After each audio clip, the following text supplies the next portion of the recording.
the defense of the American combat base at Khe Sanh was given the code name Operation Scotland.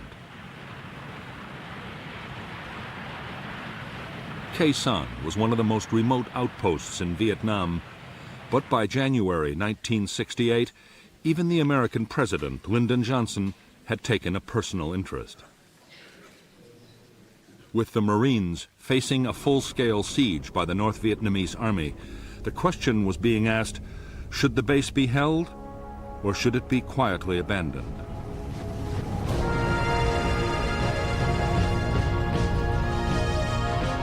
Many in Washington worried that defending Khe Sanh could invite a costly and humiliating defeat. General Westmoreland, the U.S. commander in Vietnam, dismissed all such fears.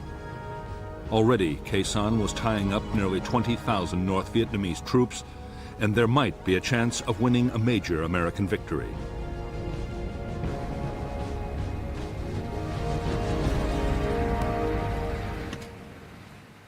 General Rath von Tompkins, the new commander of the 3rd Marine Division, was also convinced that the base could and should be held. To boost the defenses, he had sent a 3rd Battalion of the 26th Marines as reinforcements. They were directed to Hill 558, from where they could provide fire support. There were now 5,000 American troops at Khe Sanh.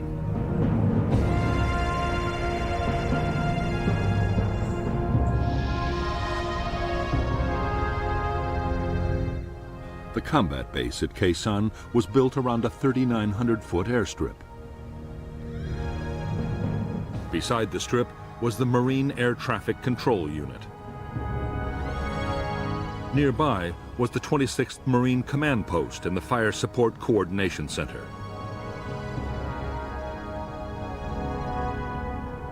At the eastern end of the base was the main ammunition dump, with a secondary dump to the west.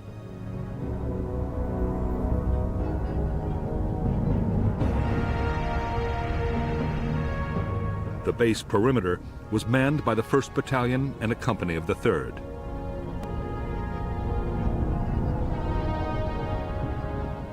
There was also a forward operating base run by Special Forces.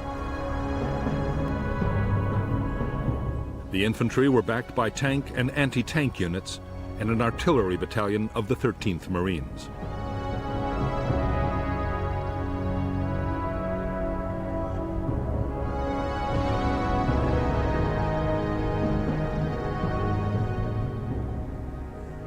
Outside the Khe Sanh base, the Marines held Hill 881 South, Hill 861, and a radio relay station on Hill 950. The whole 2nd Battalion occupied Hill 558 to block the Rao Quan River Valley. Beyond 881 South, the North Vietnamese 325C Division had secretly fortified a chain of hills. On January 20th, 1968, the Americans thwarted an attempt to take 881 South, and just after midnight the next day, 861 was partially overrun, but the attackers were also driven off.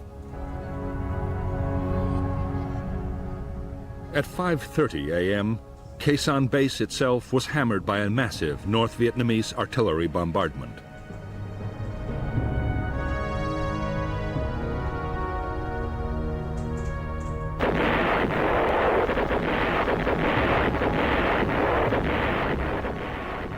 The shattering barrage of shells, mortars, and rockets, which slammed into the Marine combat base at 0530 on January 21st, signaled the start of the battle for Khe Sanh.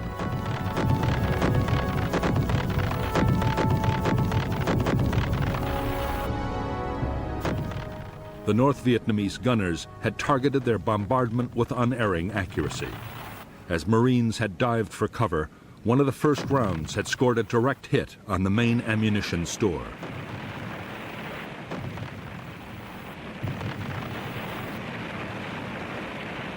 The No. 1 dump stored 1,500 tons of artillery and mortar rounds, 90% of the base's entire stock, or 10,000 rounds. All of it was lost.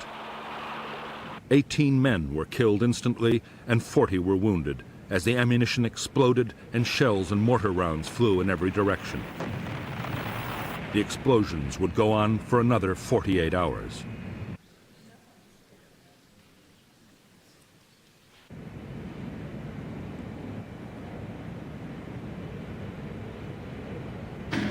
Even at the height of the chaos, the Marines were still able to fire their mortars and guns against the enemy batteries.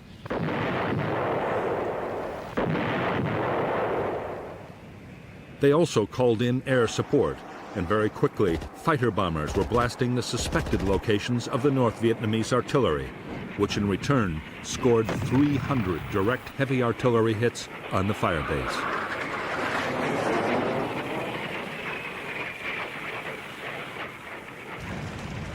As the bombardment of the base reached a crescendo, the 26th Marines commander, Colonel David Lowndes, expected a massive North Vietnamese ground attack at any moment.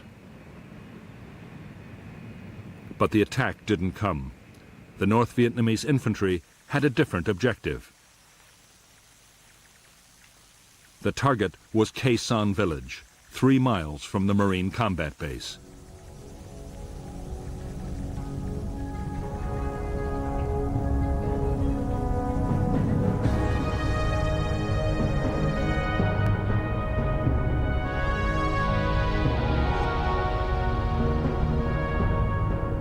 At dawn on January 21st, NVA troops attacked Khe Sanh village, where 200 Marines and South Vietnamese troops were stationed.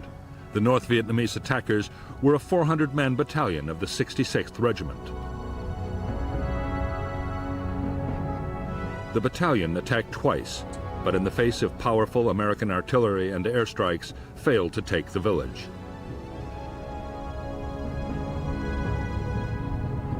An attempt at reinforcement by a South Vietnamese unit went disastrously wrong, and the whole force was destroyed.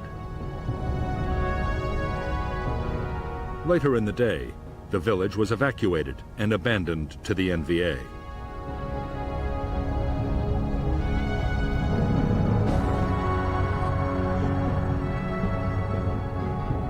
Later that evening, Khe Sanh base itself was probed by a North Vietnamese assault unit. L Company of the 3rd Battalion drove off the attack. The following day, the base's western flank was reinforced by the newly arrived 1st Battalion of the 9th Marines, deployed at a quarry a mile from the perimeter. A platoon was detached from the battalion to occupy the nearby Hill 64.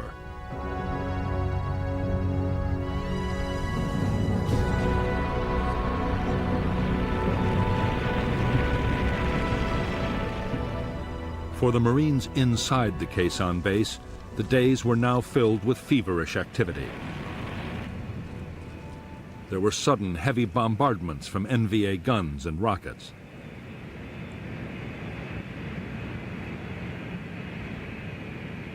The massive damage done by the first barrage still had to be repaired. The biggest worry was ammunition. The first aircraft to land all carried shells. More than 130 tons were delivered in just 2 days.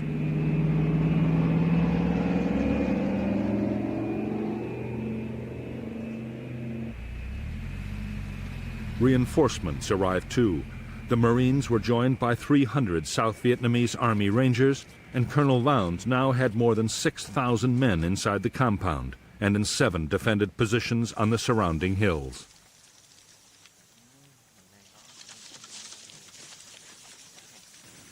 While the Marines at Khe Sanh braced themselves for the attack that was surely coming, General Westmoreland warned Washington that the battle could be the turning point of the whole war.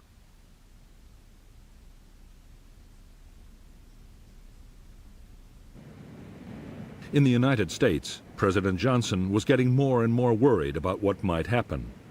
The last thing he wanted was an American version of Dien Bien Phu, but he was determined to support his commander. Westmoreland would be allowed to fight the battle he wanted. There would be no U.S. withdrawal from Khe Sanh, despite the fact that the NVA were still raining between 150 and 300 shells a day on Khe Sanh.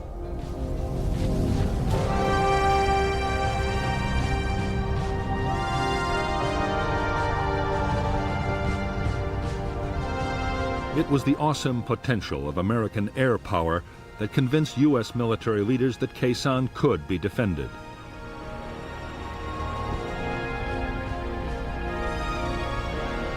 Before the battle had started, on 5th January, Westmoreland and U.S. tacticians devised a plan for defending Khe Sanh by bombing. It was already being unleashed on the North Vietnamese divisions with devastating effect.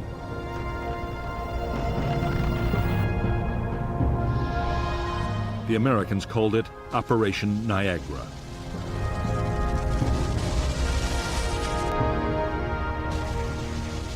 The first part of Niagara was to pinpoint North Vietnamese troop concentrations. Information from air reconnaissance, special forces teams, radio interception, and every other possible source was fed into the intelligence system.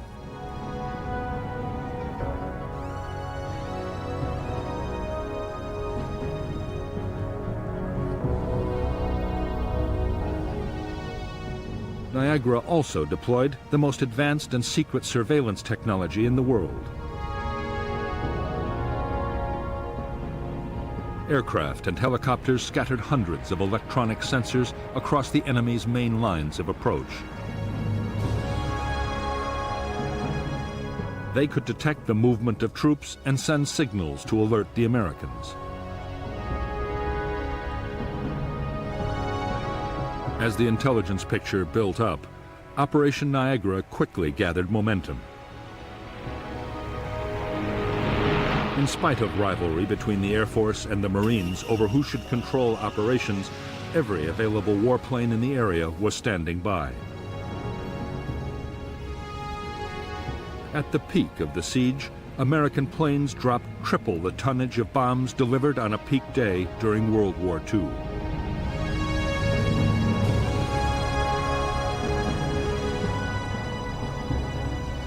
Added to this, fighter bombers would deliver 54,500 tons of napalm alone.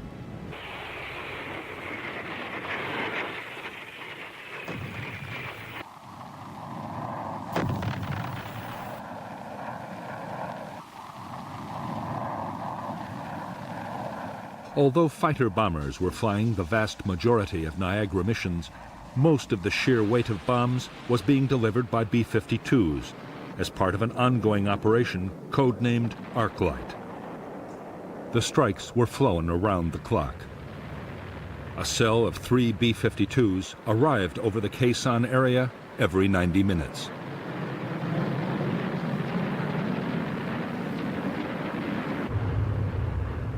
The giant heavy bomber was able to carry a massive 27 tons of bombs.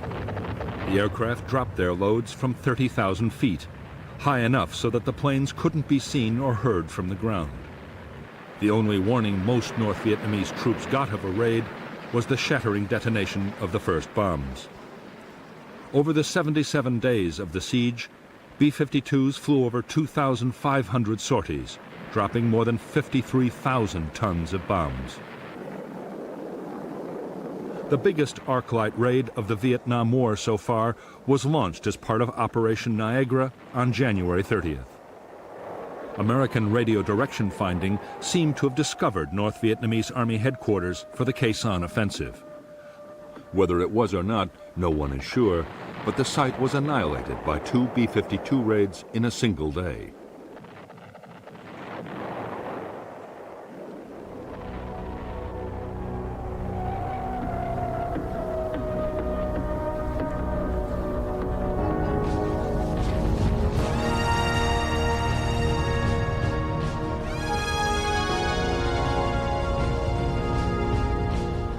Early in the morning of January 30th and 31st, 1968, the general offensive the Viet Cong had been planning for more than 6 months broke with shattering force all over South Vietnam.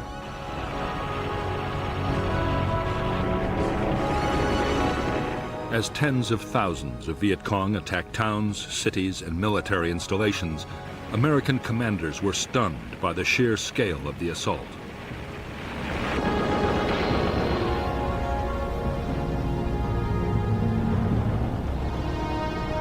While most of South Vietnam erupted in violence, Khe Sanh was uncannily quiet. A North Vietnamese army defector had confirmed that there was to be a major attack, but nothing had happened yet.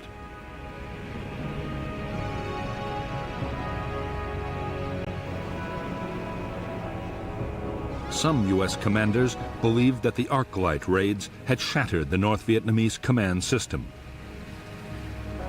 There was no way of telling.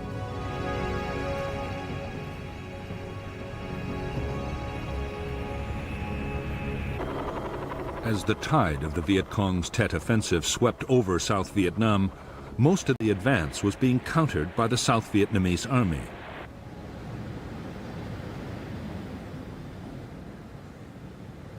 The Americans had been heavily committed in only a few places, mainly around Saigon and in Hue.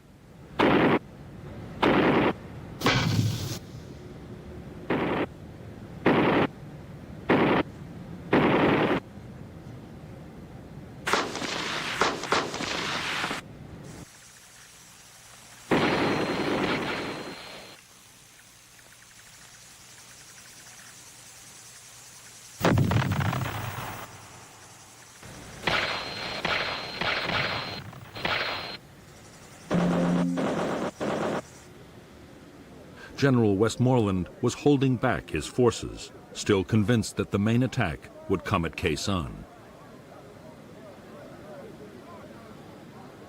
By this time, the weather in the Khe Sanh area had deteriorated badly. Heavy cloud cover had limited American airstrikes. The battle for the combat base had settled into a straight fight between American and North Vietnamese gunners.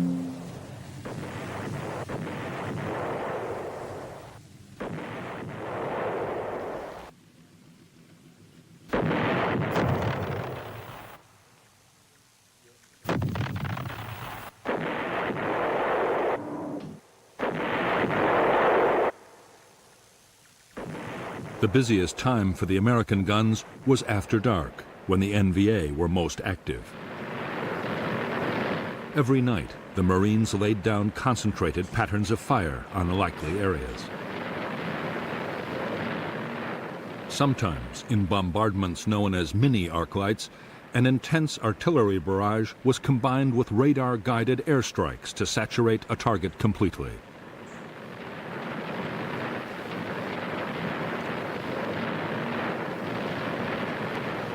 As for the North Vietnamese artillery, most of the guns, rockets, and mortars were by now in place. Getting them into position had been a massive job.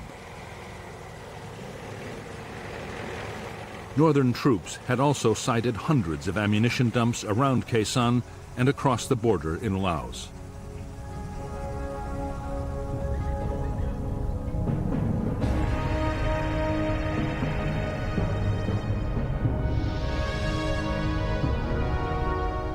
The North Vietnamese had placed large numbers of their shorter-range guns and mortars within 2 miles of the Khe Sanh base.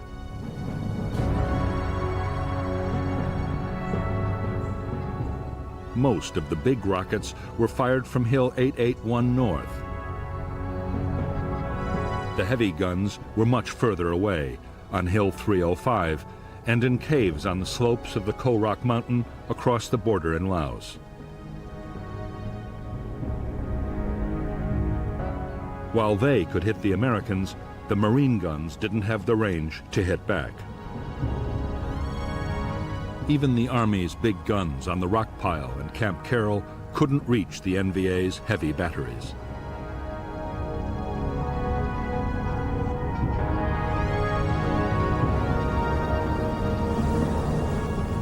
By now, more than 2 weeks into the battle, over 150 North Vietnamese artillery rounds were hitting the Khe Sanh base and its outposts every day, rising to a peak on February 23rd of 1,300. For the Marines, building the best possible protection was a matter of life and death. Orders were that every man had to have access to a bunker able to stop an 82mm mortar round.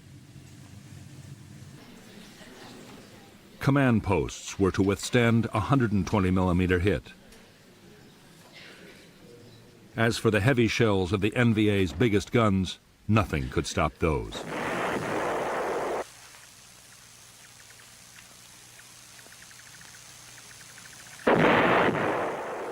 The North Vietnamese artillery hitting Khe Sanh and the Marine outposts was all indirect fire. Spotters on the hills corrected the gunners' aim by radio, but the gunners themselves could never see the targets. What NVA commanders wanted most of all was to place guns on the hills overlooking the base. From there, they could pour devastating fire straight down onto the Americans.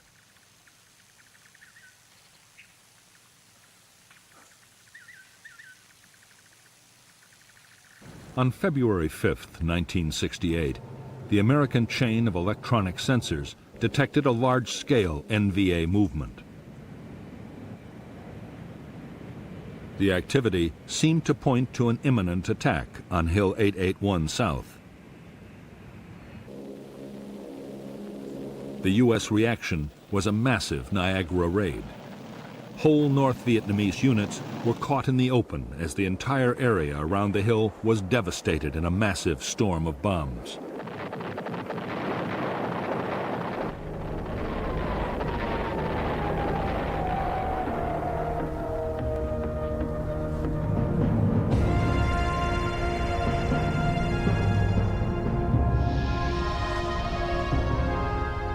Although a North Vietnamese attack on Hill 881 South had been blocked, the Americans had failed to detect a battalion closing on an outpost called 861A.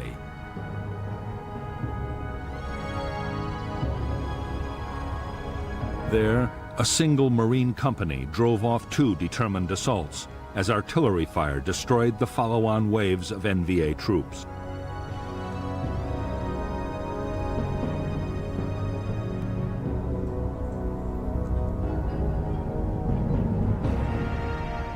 On the night of February 6th, the North Vietnamese 304th Division began to clear ground approaches to Khe Sanh from the west.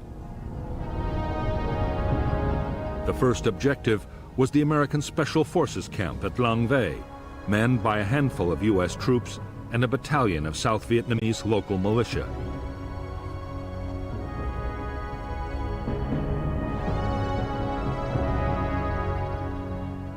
The attack was launched by the 66th Regiment, 1,500 men backed for the first time by tanks.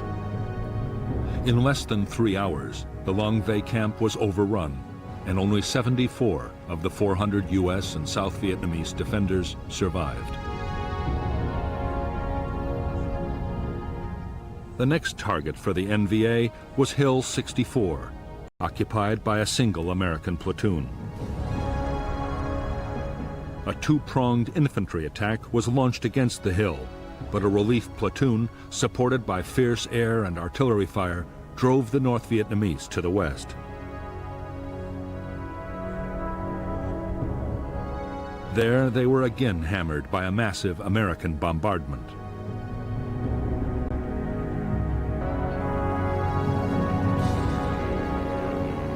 Even though the NVA had again failed to take any more American hill outposts and had lost hundreds of men in the attempt, they had at least captured Long Vây. A thorn in their side had been eliminated, and they had cleared Route 9 for their own use.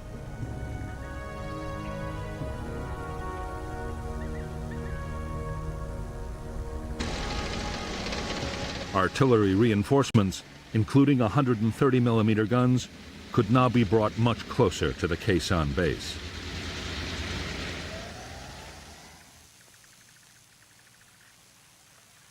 The Americans were sure the NVA had finished building up their forces at Khe Sanh and were ready for the main attack. But to their surprise, the expected assault still didn't come.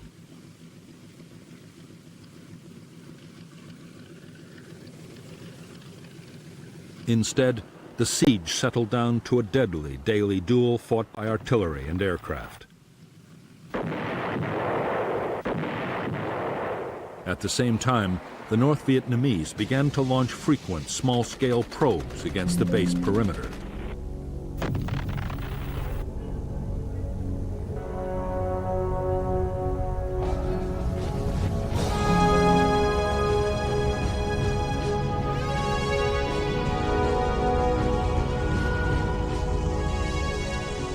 In Washington, anxiety about the fate of the Marines at Khe Sanh was mounting. A relief operation was being planned, but it would demand powerful forces and couldn't be mounted for weeks.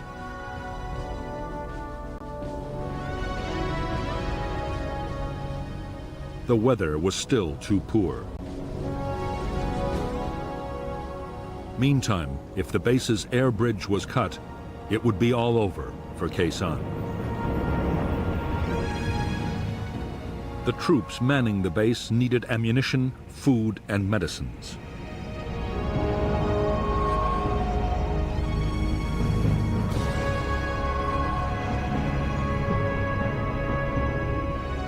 Casualties had to be evacuated. Men finishing their tours of duty had to be flown out and replacements brought in.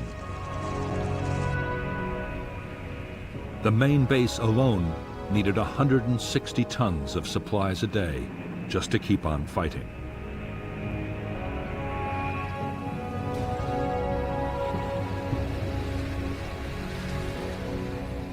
The supply effort depended above all on the huge load-carrying ability of the C-130 Hercules transport. The aircraft was able to carry up to 20 tons of cargo, but for that very reason, it needed most of the strip to land and took time to turn around.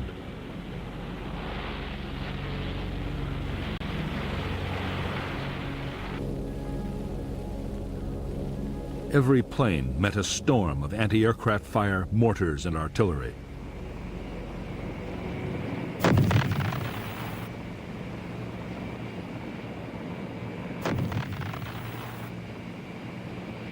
On February 11, 1968, the North Vietnamese anti-aircraft gunners scored their first major success against a Marine KC-130 Hercules landing at Khe Sanh. The plane was carrying a cargo of helicopter fuel and burst into flames. 6 of her crew were burned to death. The loss of the C-130 marked the end of attempts to land very large aircraft at Khe Sanh. Smaller, more nimble planes like the C-123 Provider, as well as Marine helicopters, would still come in. But without the big loads of the Hercules, the base would never survive. Other methods would have to be tried. The most successful new method was called LAPES, the Low Altitude Parachute Extraction System.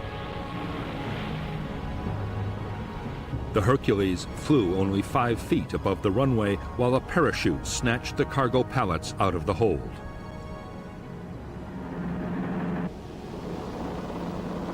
Another technique used a hook and arrestor cable to drag the load from the aircraft.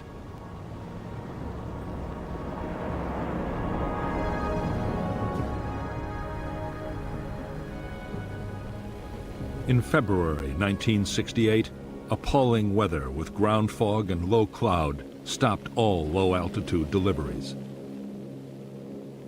The only option was to parachute supplies into a drop zone just outside the perimeter.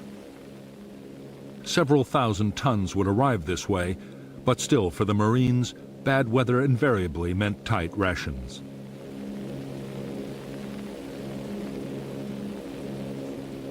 Although the battle to supply the main base was being won, the hill outposts were a much bigger problem.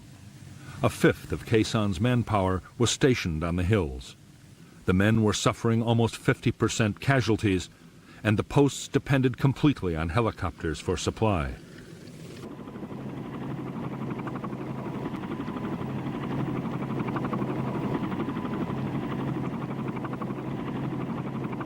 For the crews of helicopters supplying the hill outposts, every mission was a gamble with death. North Vietnamese gunners were quick to target the approaches and the landing zones.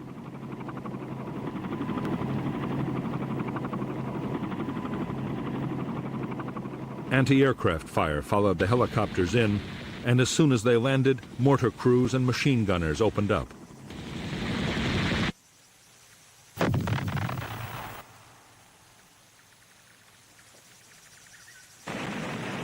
As the slopes of the hills became a graveyard for American helicopters, the Marines realized that the survival of the hill outposts was under serious threat. And if they fell, the main base couldn't last for long.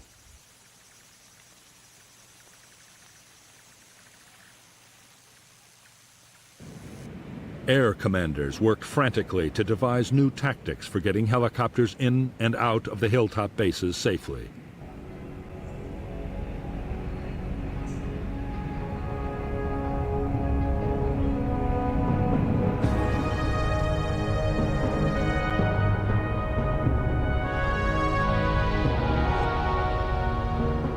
The tactics the Americans devised depended on swamping the enemy anti-aircraft guns and mortars around a landing zone with a high-speed assault.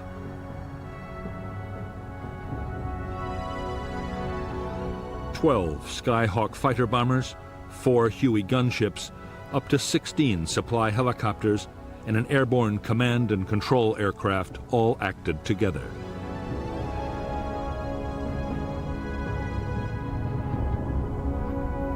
The first stage was for 4 Skyhawks to hit North Vietnamese positions with bombs and napalm. 2 more laid tear gas. Next, 2 Skyhawks dropped smoke bombs to create a corridor.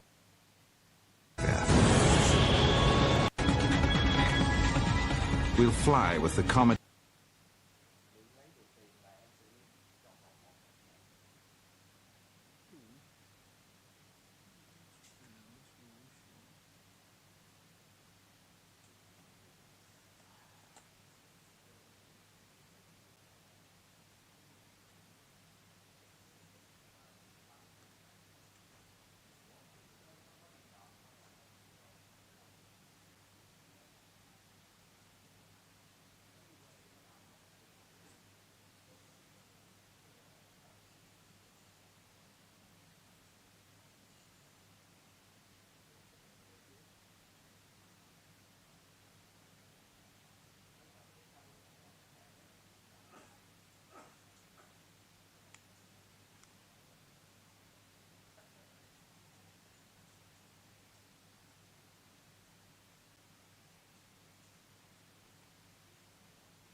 phút sau nếu mà không thấy hot sóng là tự động nó bắt phố hình cũ. Không nghĩ được hay hay. Viết gọn nha.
em coi á hả?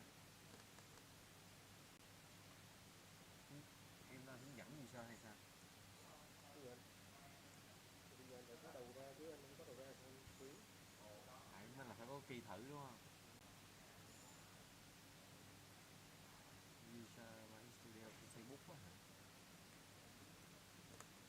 Đấy, giờ lấy Facebook thêm kiếm một cái ad thử mới được. User phải đăng ký cái fanpage của tụi nó. Đây hả? Thế làm YouTube là được thôi. Tạm thời để qua cũng được, chưa test. Nắp lại nè. Chuyện nào khớp kẹo đây. Sau này lại cung cấp user.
That's not bad.